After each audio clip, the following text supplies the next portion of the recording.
ज़रूर लेंगे। ज़रूर लेंगे। जी। क्यों लेंगे? क्योंकि इंडिया में नमक की बहुत कमी है। वहाँ के वो लोग बहुत खुश होते हैं जब यहाँ के लोग नमक लेकर जाते हैं। होए होए, इंडिया वर्ल्ड का लार्जेस्ट प्रोड्यूसर भी है और एक्सपोर्टर भी है नमक का। लेकिन वो बहुत खुश होते हैं, मैंने खुद ये पढ़ा है कहीं। हमारा नमक को देखकर खुश होते हैं। वो गिफ्ट एज अ गिफ्ट भी आप पाकिस्तानी लोग इंडिया लेकर जाते हैं। हो, ये कब हुआ? लेकिन मैंने पढ़ा है कहीं। ये कहाँ पढ़ा आपने? ये कौन सी किताब में लिखा है? वो तो खुद उनकी टाटा की इतनी बड़ी कंपनी है, उसका नमक देखिए आप पूरी दुनिया में जाता है, वो तो खुद प्रोड्यूस करते हैं, खुद एक्सपोर्ट करते हैं। पता नहीं, लेकिन मेरी मामा बताती होती थी कि पाकिस्तान के लोग ना जब इंडिया जाते थे नमक लेकर जाते थे और वो बहुत खुश होते थे नमक को देखकर। पॉपुलेशन भी इतनी ज़्यादा है, तो बिल्कुल भी वो इस तरह नहीं करेंगे कि वो अब पाकिस्तान से नमक उठाएं जब उनके पास इतना ज़्यादा सॉल्ट है और वो दुनिया को भी दे रहे हैं, तो पाकिस्तान से क्यों लेंगे। तो मुझे हल ये नज़र आता है कि अगर पाकिस्तान को अपना नमक एक्सपोर्ट करना ही है और उससे पैसा कमाना है, क्योंकि इनके पास काफ़ी ज़्यादा नमक है, तो ये ऐसे ममालिक में रिसर्च करें कि जिसमें नमक की कमी है और इंडिया उनको ज़्यादा पैसों में दे रहा है, ये भी हो सकता है। तो ये उसको जो है इंडिया कम का नमक कम पैसों में जाता है ना, पूरी दुनिया में जा रहा है उनका नमक। तो आई गेस नहीं, क्योंकि ऑलरेडी उनके पास उनकी एक बहुत बड़ी कंपनी है टाटा। समझ रहे हो? समझ रहे हो आप? समझ रहे हो ना? जी हाँ, तो दोस्तों नमस्कार। आप कैसे हो?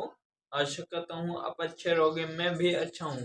इंडियन रैप 500 के इस नए एपिसोड में आपका स्वागत है। आज हम एक वीडियो पे रिएक्शन करने वाले हैं। वीडियो है निम्रा अहमद चैनल से, जिस वीडियो को ओरिजिनल लिंक चैनल के डिस्क्रिप्शन बॉक्स में मेंशन है। वीडियो बहुत ही इंटरेस्टिंग है, तो आप देखते रहिए। Watch till the end please. बाहर से। एंड नहीं, इंपोर्ट करना पसंद नहीं करेंगे, एक्सपोर्ट तो वो पूरी दुनिया को करते हैं। ओके, तो जो इंडिया है वो इतना बड़ा अब टेक हब बन चुका है और उनकी पॉपुलेशन भी इतनी ज़्यादा है, तो बिल्कुल भी वो इस तरह नहीं करेंगे कि वो अब पाकिस्तान से नमक उठाएं जब उनके पास इतना ज़्यादा सॉल्ट है और वो दुनिया को भी दे रहे हैं, तो पाकिस्तान से क्यों लेंगे। तो मुझे हल ये नज़र आता है कि अगर पाकिस्तान को अपना नमक एक्सपोर्ट करना ही है और उससे पैसा कमाना है, क्योंकि इनके पास काफ़ी ज़्यादा नमक है, तो ये ऐसे ममालिक में रिसर्च करें कि जिसमें नमक की कमी है और इंडिया उनको ज़्यादा पैसों में दे रहा है, ये भी हो सकता है।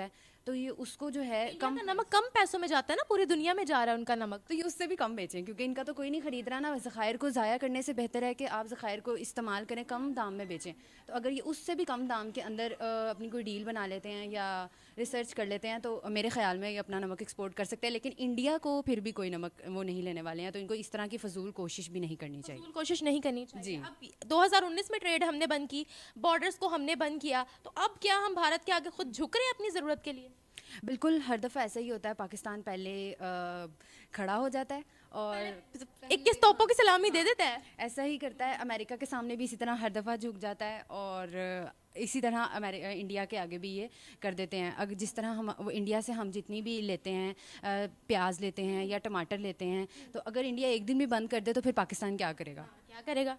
तो बस यही सीन है कि पाकिस्तान को जो चाहिए कि अब अपनी ट्रेड को थोड़े रिसर्च करे, थोड़ा सा गौर करे, अच्छे पढ़े लिखे लोग आ रहे हैं उनको हायर करे, और जो ट्रेड है उसको ऐसे ममालिक में करे जिनको रियल में ज़रूरत है। ये ज़्यादा दूर जाना ही नहीं चाहते हैं।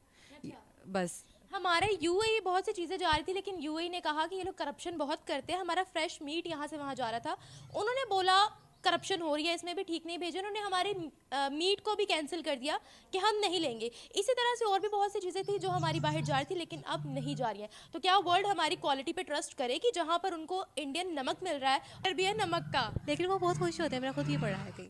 हमारा नमक को देखकर खुश होते हैं। वो गिफ्ट एज अ गिफ्ट भी आप पाकिस्तानी लोग इंडिया लेकर जाते हैं। हो, ये कब हुआ? लेकिन मैंने पढ़ा है कहीं। ये कहाँ पढ़ा आपने? ये कौन सी किताब में लिखा है? वो तो खुद उनकी टाटा की इतनी बड़ी कंपनी है, उसका नमक देखिए आप पूरी दुनिया में जाता है, वो तो खुद प्रोड्यूस करते हैं, खुद एक्सपोर्ट करते हैं। पता नहीं, लेकिन मेरी मामा बताती होती थी कि पाकिस्तान के लोग ना जब इंडिया जाते थे नमक लेकर जाते थे और वो बहुत खुश होते थे नमक को देखकर। अच्छा, लेकिन अब नहीं वो खुश होते। अब वो कहते हैं हमारा नमक देख के तुम लोग खुश हो, तुम लोग के मुल्क में कमी है। क्या पता वो पाकिस्तान का नमक अपने नाम से बेचता हो, जैसे चावलों को बेचता है। नहीं नहीं नहीं नहीं नहीं, उनके अपने वो भी चावल की आपने बात की, वो सॉल्ट प्रोड्यूसर है बहुत बड़ी, वो एग्रीकल्चर में हमसे आगे निकल गया। आपको किसने कहा है कि वो हमारा चावल लेते? बल्कि हमारा चावल तो बाहर की कंट्रीज ने लेना मना कर दिया। पाकिस्तान का चावल इंडिया जाता है, फिर इंडिया से मेड इन इंडिया करके बाहर बेचता है। आपके पास कोई प्रूफ है? नहीं, प्रूफ तो नहीं है, लेकिन हमारे टीचर्स बताते होते थे। टीचर्स बताते हैं ये चीज। टीचर्स ने कभी ये नहीं बताया कि हमारा चावल बांग्लादेश ने लेने से इनकार कर दिया है, दुबई ने लेने से इनकार कर दिया, और भारत तो हमसे बड़ा एग्रीकल्चरल कंट्री है। वहां पर चावलों की प्रोडक्शन, शुगर के प्रोडक्शन, सॉल्ट की प्रोडक्शन उनकी अपनी है, और एक्सपोर्ट भी वो कर रहे हैं। लेकिन पाकिस्तान का चावल इंडिया जाता है, लेकिन वो फिर मेड इन इंडिया करके वो पर नहीं जाता, उनका इधर आता है, हमारा उधर नहीं जाता। उनके टमाटर प्याज इधर जाते हैं, हम नहीं उनको देते। ठीक है। ठीक है, ठीक है। आप कह रही हैं तो मैं मान लेती हूँ। अच्छा, मैं कह रही तो मान लेती, लेकिन आपके दिमाग में क्या था? मैंने ये सुना है कि जो पाकिस्तान का चावल है वो इंडिया अपने नाम से बेचता है, क्योंकि पाकिस्तान तो चावलों के बीज हम उनसे लेते हैं। चावलों के बीज इंडिया से लेते हैं। इंडिया के बीज इस्तेमाल होते हैं यहाँ पे चावलों में, नहीं पता था। नहीं, एग्रीकल्चर में वो हमसे आगे, यहाँ हम उनसे आगे। फिलहाल तो इंडिया हमसे काफ़ी चीज़ों में आगे है। काफी चीजों में आगे। ऐसा तो नहीं है कहीं वो हमारी ही टेक्नोलॉजी लेता है, उस पर मेड इन इंडिया लिखता है और फिर पूरी दुनिया में बेचता है। पाकिस्तान टेक्नोलॉजी के लिहाज से इंडिया से काफ़ी पीछे है। इंडिया से काफी पीछे। मुझे ये बताएं उनका उनको क्या ज़रूरत है? ऑलरेडी पाकिस्तान और इंडिया की इतनी कन्फ्लिक्ट है, उसके बाद वो पाकिस्तान से सोल्ट क्यों खरीदे? उनको क्या ज़रूरत है इस चीज़ की? बिल्कुल सही बात है, लेकिन आप मुझे ये बताएं क्या हम उनके आगे झुक रहे हैं? क्योंकि 2019 में हमने कहा हम ट्रेड नहीं करेंगे, हमने बॉर्डर बंद कर दिए, क्या ये कहकर कि पहले आर्टिकल 370 को बहाल करो फिर ही कुछ होगा, और अब हम खुद कह रहे हैं कि इस चीज़ को रिवर्स किया जाए। हम देखा जाए तो देखिए, पाकिस्तान की कंडीशन इस वक्त ये है कि पाकिस्तान को सारी कन्फ्लिक्ट्स को छोड़ के उनको पहले ये देखना है कि पाकिस्तान की इकोनॉमी किस तरह वापस लेकर आएँ, क्योंकि हमारे पास इंपोर्ट एक्सपोर्ट का ही एक तरीका है जिसके थ्रू हम अपनी इंपोर्ट बढ़ाएंगे तो ही हमारी जो है ना इकोनॉमी थोड़ी बेटर हो सकती है। तो शायद इस वजह से Pakistan is trying to make a good contact with India again, ताकि उनके ताल्लुक वापस ठीक से हुए। But I don't think so कि इंडिया सोल्ट लेगा हमसे, क्योंकि वो वर्ल्ड के टॉप लार्जेस्ट प्रोड्यूसर भी हैं और एक्सपोर्टर भी। उनके प्रोडक्शन के बारे में आप क्या कहेंगी, कैसे टॉप के एक्सपोर्टर और प्रोड्यूसर बन गए वो? आई गेस क्योंकि उन्होंने, जैसे हमारे आई गेस पाकिस्तान में बहुत पॉलिटिक्स ही चलती रहती है, लोगों ने इस चीज़ पे इंटरेस्ट की तरफ किया ही नहीं। हमारे पाकिस्तान में किसी का माइंड है ही नहीं इतना कि वो बिजनेस की तरफ जाए, कि वो कुछ बड़ा सोचे, ठीक है। और अगर कोई करने की कोशिश करता भी है तो फिर वो नहीं कर सकता, जिसके बाद उनका आखिरी प्लान ये होता है कि हम अगर हमने कामयाबी हासिल करनी है तो हम लोग मुल्क से बाहर चले जाएं। तो हाँ, आप क्या ये मानते हो कि मोदी सरकार ने अपनी कंट्री को बहुत सर्व किया है? आई गेस यस, उन्होंने सपोर्ट किया है। वहाँ पे देखा जाए तो India is not a very good country, हमारे साथ हमारे मुकाबले की है वो। कैसे?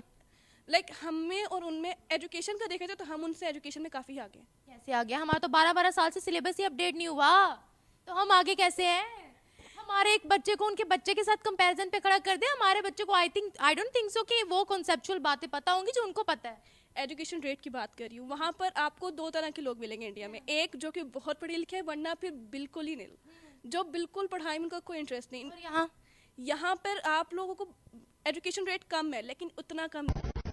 कौन है ये लोग, कहां से आते हैं? दोस्तों उम्मीद करता हूँ आपने वीडियो अच्छे से देख लिया रहेगा। वीडियो बहुत ही इंटरेस्टिंग था, क्योंकि जैसे कि आपको पता है पाकिस्तान की इकोनॉमी डूब रही है, तो उनके मैनेजमेंट सिस्टम ने उनके गवर्नमेंट से अपील किया है कि इंडिया को कैसे भी करके मनाइए कि हमसे नमक खरीद ले, ताकि हम लोग सरवाइव कर सकें। तो ये तो आ गया हूँ उनकी नौबत, और ये लोग बात करते हैं जिहाद की, गज़वाए हिंद की, और कश्मीर लेंगे हमसे। तो दिस इज नॉट पॉसिबल यार। इंडिया आपसे फार अहेड है हर चीज़ में, related to business, education, agricultural products and organic farming, और भी काफ़ी सेक्टर्स में आगे है।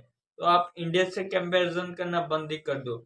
और आपके लिए मेरा एक स्ट्रॉन्ग मैसेज है कि सबसे पहले अपने रिलीजन को बाजू में रख के आपने ग्रोथ पे फोकस करो, एजुकेशन सिस्टम पे, अवेयरनेस पे, बिजनेस पे, क्योंकि जब तक आप दूसरे फैक्टर्स पे नज़र नहीं डालोगे तब तक आपका ग्रोथ नहीं होगा, और जब तक आपका ग्रोथ नहीं होगा आपकी इकोनॉमी डाउन रहेगी, और आपके पीपल ऐसे ही रोते रहेंगे फूड ग्रेन्स के लिए और फूड क्राइसिस से जूझते रहेंगे। So this is for it. उम्मीद है आपको ये वीडियो अच्छा लगा होगा। वीडियो अच्छा लगा हो तो चैनल को do like, subscribe, comment and share. तब तक के लिए जय श्री राम,